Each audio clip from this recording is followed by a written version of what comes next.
이야기 하나 들려드릴게요. 1971년에 인류가 달에 사람을 보내서 네 번째로 그 달을 경험한 제임스 어윈이라는 한 사람이 있었습니다. 그 사람이 달 탐사를 마치고 이렇게 지구로 돌아올 때 낙하산이 이렇게 하나 팡팡팡 하면서 세 개가 나란히 이렇게 착 됐어야 되는데 그러지 못하고 그 중에 하나가 안 열린 거예요. 낙하산 하나가. 그런데 이 낙하 속도를 정확하게 설계를 해서 낙하산 3개를 준비했는데 2개만 펼쳐지니까 이렇게 더 빨리 내려오는 거죠. 그거를 보고 있던 나사의 직원들과 사람들이 다 얼굴이 색깔이 변하고 수많은 노벨상 받은 사람들이 다 어찌할 수가 없는 거예요. 그냥 공중에서 벌어진 일이니까 내가 거기서 낙하산을 가서 달아줄 수도 없는 것이고. 그래서 이 제임스 어윈이라는 사람이 할 수 있는 것이 기도만 남아서 하나님께 기도합니다. 하나님, 이 연약한 인간이 하나님께 모든 것을 맡깁니다. 하나님 인도하여 주옵소서 라고 딱 기도를 마치고 나니까 무슨 영화 같은 갑자기 강풍이 확 불면서 목표 궤도에서는 멀어졌지만은 마치 낙하산 하나가 펴진 것처럼 안전하게 착륙할 수가 있었습니다. 그리고 나서 이 제임스 어윈은 복음을 전하는 사람으로 그 인생을 전환하게 됩니다. 자, 인간의 한계를 넘어서 역사하시는 하나님의 은혜는 단지 우주를 여행하는 한 사람에게만 필요한 게 아니라 모든 사람에게 필요합니다. 그래서 오늘 본문에서 이 바울은 디모데에게 그리스도 예수의 은혜 안에서 강하고 이렇게 주문하고 있어요. 그리스도 예수의 은혜 아래서 강하고 이렇게 주문하고 있어요. 여기서 강하다라는 말은 수동태 명령형이에요. 그러니까 아자 화이팅 나를 따르라 이런 게 아니라 수동적으로 주어지는 은혜 때문에 강해지는 거예요. 이 세상의 강함과 자기 확신은 달라요. 유명한 그 미식 축구팀 두 팀이 감독이 A 감독이 있고 B 감독이 있어서 서로 경쟁을 하는데 감독이 우린 이길 수 있다. 우린 이길 수 있다. 다 그러지 않겠습니까? 너는 강하다. 너희는 강하다. 지지 않을 거야. 막 강하게 불어넣어요. 근데 결과는 항상 어디는 이기고 어디는 지는 걸로 나타나죠. 어느 한쪽은 자기 확신이었다는 거예요. 그러나 오늘 말씀이 주고자 하는 메시지는 그리스도 예수가 우리에게 은혜 주시기 때문에 우리 강할 수 있다는 것입니다. 그건 조금 달라요. 제가 좀 할 수 없다고 말하는 사람들의 이야기, 그러니까 쉽게 얘기해서 우울증 증상에 좀 시달리는 사람들의 이야기를 들어보면 좀 안타까워요. 우울하기 때문에 밖에 못 나가겠다는 거예요. 우울하기 때문에 집 밖으로 못 나가고 일도 못 하겠다는 거예요. 그래서 여러 차례 대화를 하고 상담했지만은 우리가 이거 하나는 확실히 좀 몇 가지를 좀 배워가야 돼요. 첫 번째, 햇빛을 받으면요. 그러니까 우울하다고 해서 나는 못 나가요가 아니라 나가면 힘이 생기는 이유가 몇 가지가 있다는 거예요. 첫 번째는 햇빛을 받으면 우리 몸에 세로토닌이 분비가 돼요. 이게 우리 마음의 우울한 감정을 억제시켜 줍니다. 한마디로 말하면 햇빛만 그냥 집안에서 창문만 잘 열어놓고 햇빛만 잘 받아도 우울한 감정이 막 사라진다는 거예요. 두 번째는 우리가 비가 많이 오거나 그렇게 해서 햇빛이 없는 경우에는 어떡하냐 그러면은 운동을 하면 어떤 집에 어떤 사이클을 하나 논다라든지 자전거 장치를 하나 논다라든지 스태퍼를 논다라든지 집안에서라도 운동할 수 있게 한다면 우리 몸에 엔돌핀하고 도파민이 자동으로 분비가 돼요. 그리고 나서 세 번째로 우리가 하나님께서 창조하신 자연을 보면 잠시만요.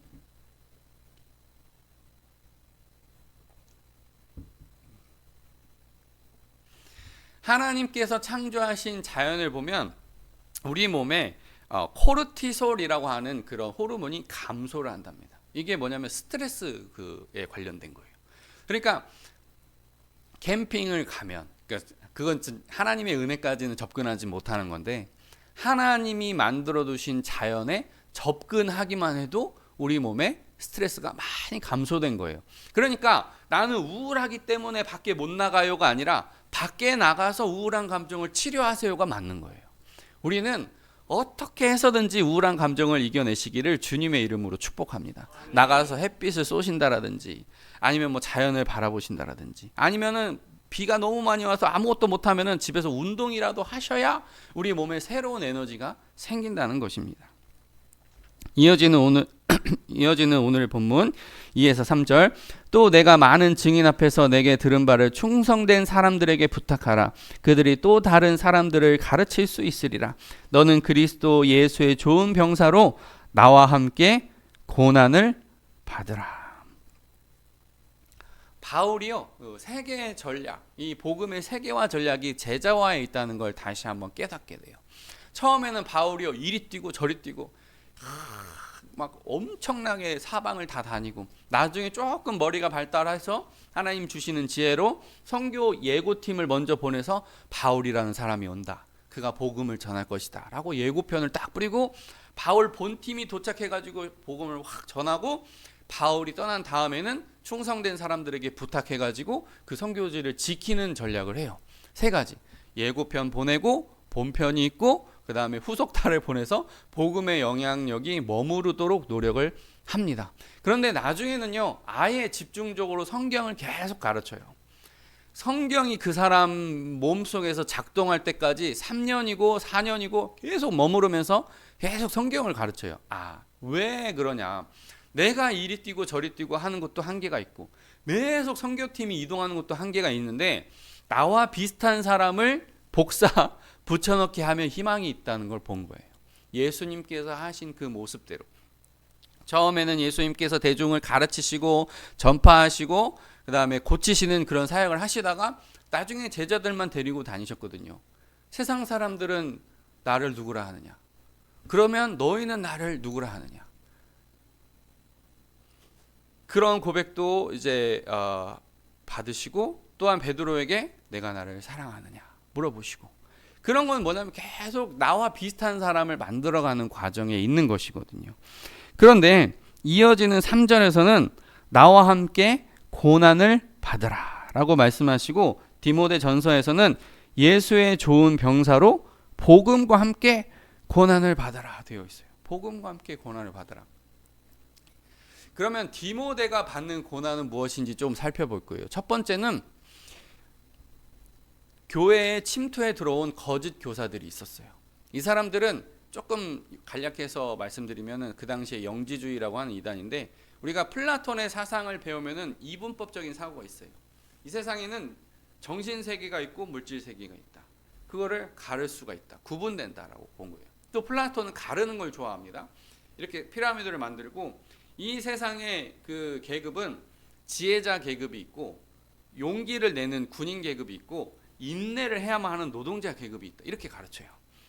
처음에 이렇게 가르쳤는데 이것까지는 그렇게 심각하게 틀리다고 꼬투리를 잡을 수가 없는데, 나중에 제자들이 이 사상을 어떤 식으로 발전시켜 나가냐면 지혜와 육체를 반으로 가르면, 지혜는 거룩하고 고귀한 것인데 육체는 매우 저급한 것이다 이렇게 가르치기 시작해요. 그래서 예수님이 육체로 오셨는데, 신이 인간의 육체로 오셨는데 그걸 배제합니다. 못 믿겠다는 거예요. 예수님의 아름다운 이야기와 예수님의 아름다운 그런 사상들, 어떤 산상수훈은 받아들이지만 신이 육체로 왔다는 것을 자꾸 육체가 부활하고 육체가 하나님과 함께 교제하고 그걸 못 받아들이는 거예요. 그런 플라톤주의자들, 플라톤주의자들과 함께 맞서서 싸워야 되는 거예요. 물론 성경에는 주의 종은 마땅히 다투지 아니하며, 그러지만 이단과는, 이렇게 잘못된 사상과는 싸우고 기독교의 가치관을 수호할 필요가 있는 겁니다. 그 다음에 복음을 전하다가 처하는 그런 박해가 있죠. 로마는 이 신도 맞고 저 신도 맞고 이 신도 맞고 저 신도 맞는데 황제는 그 위에 있다 이렇게 가르쳐요. 항상. 그래서 뭐라고 할까요? 가이사랴 빌립보에서도 판 우상이 있고 황제 우상이 따로 있듯이, 모든 우상 중에 황제가 1번으로 있는 거고 니들끼리 뭐 어떻게 하든지 말든지 이런 겁니다. 그런데 유대교하고 기독교는 그게 타협이 안 되죠. 오직 유일한 여호와, 그 다음에 그의 한 분의 아들이신 예수 그리스도, 우리와 동행하신 성령 하나님을 철저하게 믿기 때문에 여러 가지 핍박을 받았는데요. 특별히 순교가 있어요. 디모데가 어리니까, 디모데가 연소하니까 바울이 그러잖아요. 너의 연소함을 업신여기지 못하도록 복음 스스로 채찍질하고 이 교회와 복음에 충실할 것을 당부하잖아요. 그런데 연소하다고 놀리면서도 순교의 순간이 오면 누구만 남을까요? 자칫하면 디모데 혼자 남을 수도 있죠. 그죠? 다른 사람들이 저 사람 좀 어려, 인생의 삶의 지혜를 몰라, 그렇게 놀리는 한이 있다 할지라도 순교자의 그 자리에 순교의 잔을 받을 수 있는 사람은 디모데 혼자 남을 수도 있어요. 그러니까 사역자는 외로운 거예요. 그런데 그 외로움까지도 감당해라, 그렇게 말씀하고 있습니다. 자, 그런데 우리가 순교할 만큼 그런 상황이 잘 오지 않을 거예요. 대한민국은 종교의 자유가 어느 정도 보장이 되어 있고 다 신앙과 양심에 따라서 행동할 자유가 있습니다. 너무 감사하죠. 그런데 충성에 대해서 한번 고민해 봤어요. 우리의 충성은 어떤 충성이냐라고 제가 이야기 하나를 생각해 봤는데요. 안톤 브루노의 7번 교향곡은 80분입니다.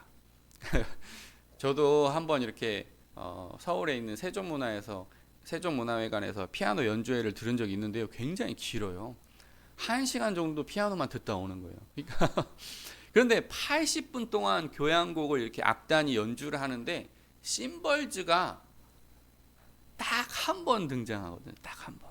왜냐면 어느 때냐, 50분이 진행되면 그때 심벌즈가 쾅 하고 2막을 여는 거예요.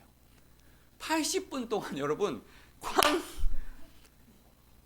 와, 나는 연습 가기 싫었을 것 같아. 심벌즈 하는 사람 연습, 자 이번에 안톤 브루노의 7번 교향곡을 위해서 연습 30번 합니다. 그러면은 80분 곱하기 30번 해보세요. 난 안 가고 싶어. 나 한 마지막에 한 2-3번만 참석할게. 나머지 25번 하든지 말든지 나 좀 빼고 해. 그랬을 것 같은데 제 생각은 틀렸을 것 같아요. 그 심벌즈를 맡은 사람은 다 80분 만에 단 한 번 침에도 불구하고, 인간적으로 보면 그렇잖아요. 50분에 꽝 하고 나 퇴근할게 하고 퇴근하고 싶잖아요. 나 이제 끝났는데 무슨 상관이야. 50분만 하고 꽝 하면 끝났는데 나 이제 퇴근 가자 그러고 싶은데 그 자리를 지키는 거예요. 우리의 이 어떤 신앙의 영역이 심벌즈처럼 작은 영역이라 할지라도 자리를 지키는 충성을 하실 수 있기를 주님의 이름으로 축복합니다. 사탄이 너는 별로 인생에 우리 세상의 삶에서 비중이 별로 없어, 그렇게 놀린다고 해도 하나님이 내 인생의 감독 되시니까 내 삶에 엔진은 없어, 그런 마음도 필요합니다. 이어지는 5에서 7절. 경기하는 자가 법대로 경기하지 아니하면 승리자의 관을 얻지 못할 것이며 수고하는 농부가 곡식을 먼저 받는 것이 마땅하니라. 내가 말하는 것을 생각해 보라. 주께서 범사에 내게 총명을 주시리라. 아멘. 88년 서울 올림픽에서 캐나다의 벤 존슨이 육상 100m에서 금메달의 주인공이 되었습니다. 올림픽은요, 우리나라에서는 뭐 양궁을 최고로 치고 뭐 그러겠지만은 사실은 올림픽은 육상하고 수영이 이게 1번입니다. 그래서 100m, 200m, 400m, 뭐 1600m, 뭐 3000m 막 계속 뭐 단체전, 계주 막 금메달이 엄청 많이 걸려 있어요. 그 중에 꽃은 100m 달리기예요. 100m 구간을 누가 총알탄 사나이처럼 빠르게 주파하느냐, 그 싸움인데 이 존슨이 금메달을 땄습니다. 그런데 얼마 안 있다가 약물 검사해 보니까 약물 반응이 나온 거예요. 금메달 뺏겨가지고 그대로 동메달 딴 사람은 그 은메달이 다시 동메달 딴 사람에게 이전되죠. 그러니까 법대로 경기해야 된다는 거예요. 그리고 성실함에 대해서도 또 잠깐 말씀을 드리면, 제가 큰은혜 교회에 사역할 때 조금 제 자랑 같아가지고 나쁘끄럽긴 하지만 한번 참고해 보시라고 말씀을 드려요. 큰은혜 교회에서 제가 준전임으로 들어갔어요. 그러니까 목사의 세계도 굉장히 계단식입니다. 뭐 사정에 따라 좀 다르겠지만 주말에 교육부서 맡는 교육 전도사 있고요. 그 다음에 여기서 조금 올라가면 전임 전도사 중간에 준전임 전도사라는 제도가 생겼어요. 교회가 조금 부흥이 더뎌지니까 전임을 쓸 수 없고, 그렇다고 주말에만 쓰자니 일이 많고, 그러니까 준전임이라는 제도가 특이한, 법에는 없어요. 준전임이라는 그 직함이. 근데 준전임 제도가 만들어졌어요. 그래서 일주일에 한 4일 정도 출근하는 준전임 전도사가 있습니다. 교육부서랑 다른 거 조금은 뭐 주보랑 이런 거 조금 그런 거 맡아요. 그 다음에 전임 전도사가 있습니다. 거의 매일 출근을 하는데 교회 전반을 맡을 수도 있고, 또 교회 학교 하나 맡을 수도 있고, 그 다음에 부목사로 올라가면 부목사 안에서도 교회 학교 맡는 좀 있을 수도 있고, 부목사 안에서도 조금 매일 출근하는 게 있어요. 그 다음에 부목사에서 거의 이제 조금 더 올라가면 교구라는 걸 맡아요. 교구는 쉽게 말하면 어른분들을 이렇게 케어하고, 특히 제일 중요한 업무가 병원 신방 가는 거, 그 다음에 장례식을 이렇게 장례를 주관하는 거, 그 다음에 결혼에서도 이렇게 좀 담당할 수가 있고, 그러니까 그 다음에 이사를 가시면 이사 신방을 가고, 그러니까 조금 예수님 점점 예수님이 하셨던 사역을 닮아가는 거거든요. 이렇게 단계들이. 근데 제가 32살에 큰은혜 교회 준전임을 들어갔는데, 제가 청년부 보조를 맡았어요. 청년부를 맡았다는 게 아니에요. 청년부 보조를 맡았어요. 청년부가 1000명이니까 청년부 보조가 필요한 거예요. 청년부 보조를 하고 있는데, 제가 이제 그 PLTC라고 청년부의 그 리더 그룹이 있어요. 그럼 PLTC라고 해서 청년부 그룹의 리더로 가기 직전에 교육을 담당하는 거를 제가 이제 맡았거든요. 근데 제가 그 제자 교육만 하면 재미가 없으니까 청년들이 결혼에 관심이 좀 있잖아요. 그래가지고 팀 켈러의 결혼을 말하다라는 책을 사가지고 제가 제 책상 앞에서 시간 남을 때마다 밑줄 긋고 메모하고 형광 배치고 막 공부를 했었어요. 그런데 제 자리는 참 모두가 앉기 싫어하는 자리예요. 왜냐하면 담임 목사님이 나오시면 뭐 하는지 그냥 한눈에 쑥 보이는 자리예요. 그래서 서로 안 앉으려고 하는 자리예요. 제가 그 자리에 앉아 있는데 갑자기 담임 목사님 갑자기 훅 나오셔가지고 제 자리 딱 앉으시더니 팀 켈러의 결혼을 말하다가 딱 있으니까, 야, 너는 결혼도 한 애가 이런 거 뭐하러 보냐? 그렇게 물어보신 거예요. 그래서 제가 있는 그대로 얘기했어요. 제가 청년부를 보조하고 있기 때문에 청년들이 결혼에 대해서 관심이 많기 때문에 결혼에 대한 책을 읽고 있었습니다. 그러니까 아직도 저를 잊혀지지가 않아요. 담임 목사님이 저를 많이 쳐다보시는 거예요. 많이 쳐다보시는 거예요. 아무 말씀 안 하시고. 그 다음에 33살이 되는 해에 24교구장을 맡았거든요. 24교구장이라고 하면 감히 전화 안 오실 건데, 큰은혜 교회는 서울대 교회예요. 서울대가 이렇게 있으면 여기쯤에 있는 그런 교회, 아주 가까운 교회. 24교구는 서울대 교수님이, 교수 아파트가 교구예요. 그러니까 신방을 가면 서울대 교수님 만나러 가야 되는 거예요. 와, 여러분, 서울대 출신을 만나도 두려울 수 있어요. 야, 쟤 서울대 나왔대. 반에서 1등을 안 놓친 사람들이 서울대 가는데, 그 서울대 간 사람 중에 석사과정, 박사과정 거쳐가지고 교수 아파트에 살고 계신 분들, 나라의 국책 사업을 따내시는 분들 집으로 신방을 가야 되는 거예요. 속으로 저분이 나에 대해서 성경 더 많이 읽었겠다, 그런 생각이 들 정도로 두려운데, 행정 목사님이 원래 내가 맡았던 교구야 그러시더라고요.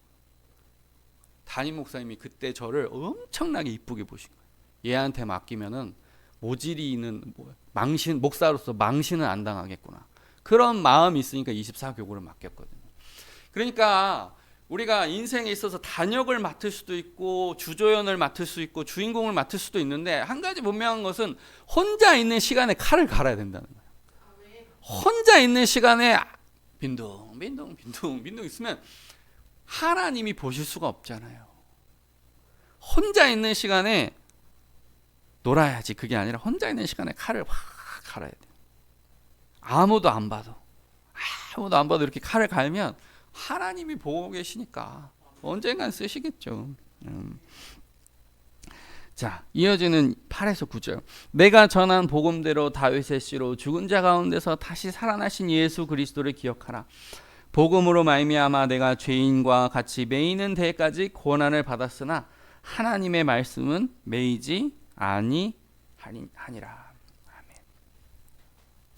이 매인다는 것은 감옥에 갇혔다는 거거든요.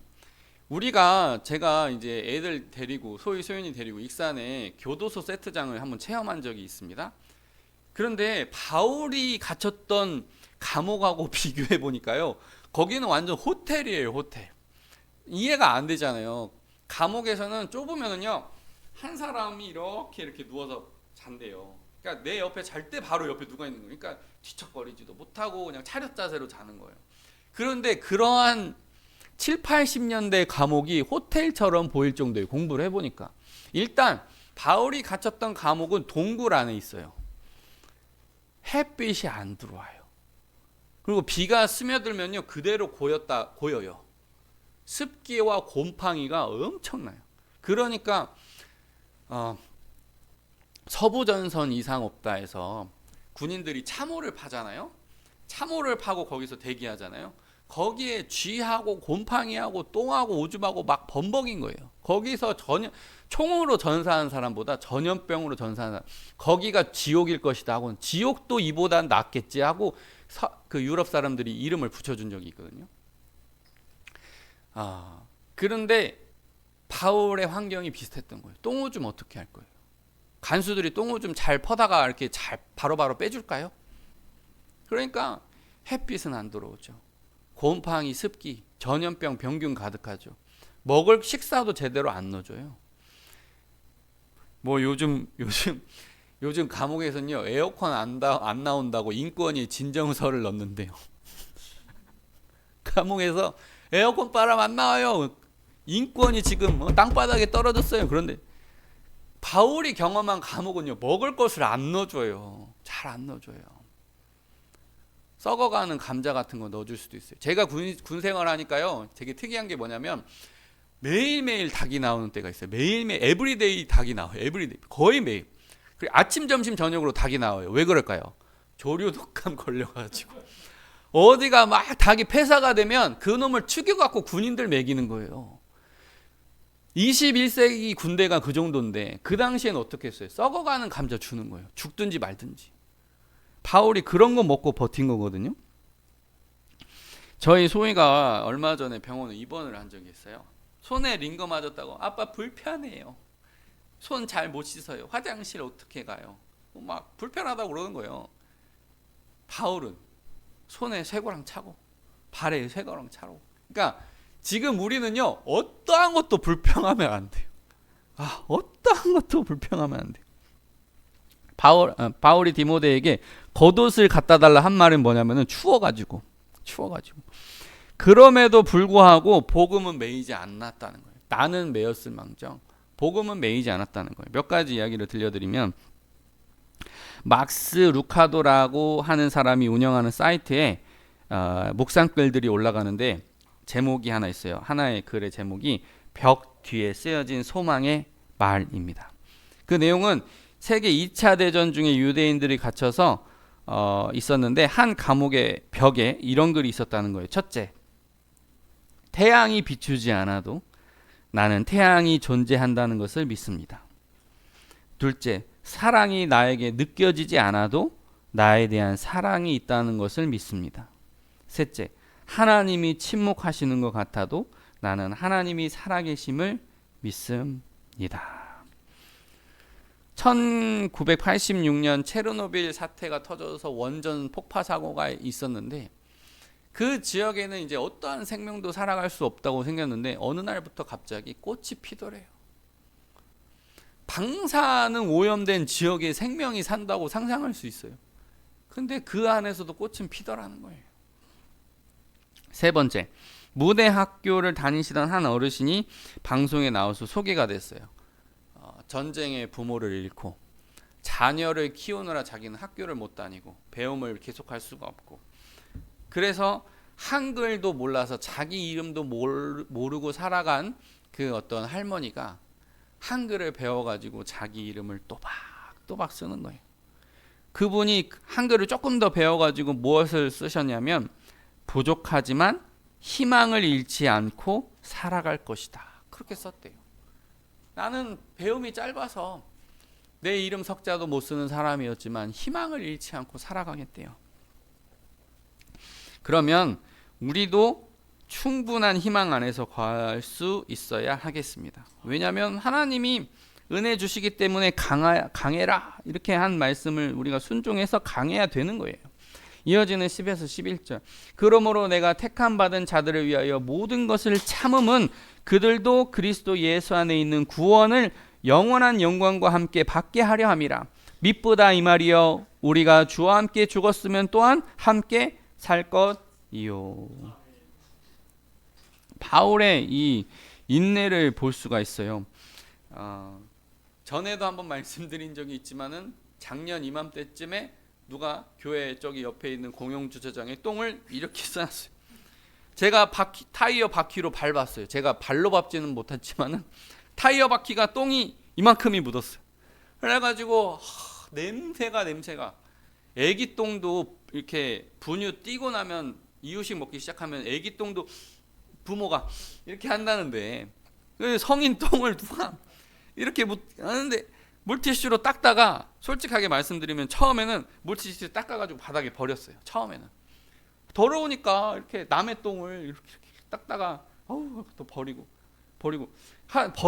버리면서 주님이 제 마음속에 목사가 그러면 되냐 그러셔가지고 교회에 올라가가지고 저기 주방에 있는 비닐을 하나 꺼내가지고 제가 버렸던 휴지를 다시 담으면서 닦고 그리고 나서 이제 그때는 한여름이니까 땀이 뻘뻘 나는 거예요. 뻘뻘 나는데 이제 담았어 이 정도 했으니까 가야지 할까 하다가 저기도 싸져 있는 똥이 눈에 밟혀가지고 또 모래로 덮고 자갈로 덮고 다 덮고 그랬는데도 어떤 여자가 똥을 밟을 뻔하니까 오지 마세요. 그리고 왜요? 똥 있어요. 그랬더니 예 이렇게 지나가는데 제가 얼굴 생면부지에 잘 모르는 사람도 도왔던 것처럼 안내했던 것처럼 바울의 마음속에도 사랑하는 성도들이 있어요. 그 사람들 때문에 감옥에서 그 수고를 한다는 거예요. 그리고 미쁘다라는 단어는 피스토스 호 로고스입니다. 참으로 신실한 주의 말씀, 참으로 오차가 없는 하나님의 말씀, 미쁘다 그렇게 표현하고 있는 거예요. 그래서 우리가 예수님과 함께 십자가를 치면 영광도 있을 거야. 그게 미쁘다는 거예요. 그게 예수님과 함께 고난을 당하면 복음 때문에 고난을 당하면 분명히 영광이 있을 거야 얘들아. 그렇게 얘기하고 있는 거예요. 찬양의 한 가사에 이런 노래가 있어요. 죽어야 살게 되고 져야만 승리하는 놀랍고 영원한 신비. 져야 된대요. 죽어야 살게 된답니다. 예수님께서 인간적인 감정으로는 다 쓸어버리고 싶지만 예수님의 기도는 아버지 저들을 사하여 주옵소서 자기들이 하는 것을 알지 못함이니이다. 이어지는 12, 13절. 참으면 또한 함께 왕노릇 할 것이요 우리가 주를 부인하면 주도 우리를 부인하실 것이라. 우리는 미쁨이 없을지라도 주는 항상 미쁘시니 자기를 부인하실 수 없으시리라. 아멘. 바울이 방금 기록한 이 본문은 하나님에게도 약점이 있다는 거예요. 하나님의 약점이 자기가 내가 너를 이렇게 사랑할게 약속한 것을 취소를 못한다는 거예요. 취소를 못한다. 하나님의 약점이 뭐냐? 자기가 사랑하겠다고 약속한 자녀의 사랑을 거두는 것을 못한다는 거예요. 못한다. 광야에서 이스라엘 백성들이 10번 넘게 그렇게 대들고 막 할 때 싹 쓸어버려. 너 모세 너를 통해서 다시 시작. 새 출발. 모세가 주께서 아브라함과 이삭과 야곱에게 하신 약속을 생각하사 주의 백성을 인도하옵소서. 주께서 가지 않으면 저희도 가지 않겠습니다. 그러니까 저는 이걸 보면요, 세상 용어로요 조금 짜고 치는 고스톱이 짜고 치는. 내가 싹 쓸어버리고 너를 통해서 새롭게 한다. 그거 뭐예요? 그게 하나님이 화났다는 거예요. 화났다. 근데 거기서 모세가 눈치 없이 예, 아싸, 나 통해서 새롭게 시작. 아브라함 여기 저리 가. 나부터 내가 주인공. 그러면 모세를 하나님이 뽑지도 않았죠. 모세가 다 철석같이 알아듣고 하나님 삐졌다는 거구나. 주의 약속을 기억하옵소서. 짜고 이게 서로 역할이 정해져 있는 거예요. 내가 이렇게 좀 칼을 빼들려고 하면 네가 탁 이렇게 해. 이미 정해져 있는 거예요. 이미. 그러니까 모세가 싹 하니까 그래 그러면은 내가 너의 기도를 봐서라도 내가 이 이스라엘 백성 데리고 갈게. 정해져 있는 거예요. 하나님이 모세한테 결제 받으신 게 아니라 이제 정해져 있는 거예요. 이거를 제가 어떻게 요약을 했냐면 한번 따라서 해보실까요? 절대적인 카리스마가 사랑으로 돌아서다. 네, 하나님의 약점이. 이어지는 본문 14에서 15절. 너는 그들로 이 일을 기억하게 하여 말다툼을 하지 말라고 하나님 앞에서 엄히 명하라. 이는 유익이 하나도 없고 도리어 듣는 자들을 망하게 함이라. 너는 진리의 말씀을 옳게 분별하여 부끄러울 것이 없는 일꾼으로 인정된 자로 자신을 하나님 앞에 드리기를 힘쓰라. 아멘. 제가 더 할 수 있는데 이렇게 마무리하겠습니다. 기도하겠습니다.